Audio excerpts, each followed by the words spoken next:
C'est une montre qui puise son inspiration directement dans les montagnes de Savoie-Mont-Blanc. Le premier signe de reconnaissance, ça sera ces deux cornes latérales. En fait, le but, c'est sur la partie médiane de faire ressortir la silhouette d'un ski avec ses courbes paraboliques. Mais surtout, voilà, c'est vraiment de se donner un signe de reconnaissance, avoir un signe distinctif. Mais avant de pouvoir en profiter, plus de 2 années de recherche et développement ont été nécessaires pour obtenir une montre estampillée Pays de Savoie.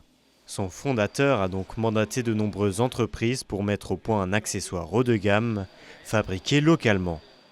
À Marnat, dans la vallée de l'Arve, l'entreprise Latu-Ludry a accepté de s'occuper de la découpe du boîtier de la montre. Les pièces sont ensuite acheminées quelques kilomètres plus loin à Cluses. Les employés de l'usine Montblanc Polissage s'occupent de polir et brosser les cornes de la future montre. En s'associant avec cette toute nouvelle marque horlogère, les entreprises locales des Pays de Savoie apportent ainsi une légitimité bienvenue à ce nouveau projet. La démarche de M. Quillon est très innovatrice dans le sens où il a fait appel qu'à des entreprises locales.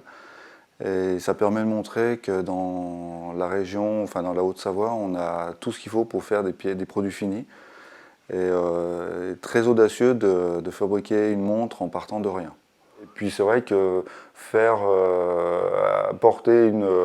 aider un jeune développeur local est très intéressant aussi. Ils viennent de Morzine ou Cluses, en passant par Pras-sur-Arly ou Bourg-Saint-Maurice. 11 acteurs locaux ont été mobilisés pour la conception de cette montre.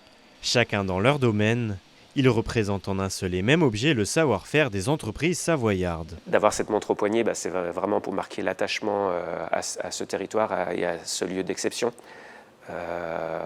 Et pour moi, oui, aujourd'hui d'arriver à cette concrétisation, même s'il y a encore beaucoup de chemin à faire sur la partie commerciale, pour moi, oui, c'est une belle fierté d'avoir pu concrétiser tout ça avec mes partenaires. L'aventure n'est donc pas encore finie. Christophe cherche désormais à exposer ses montres dans des horlogeries.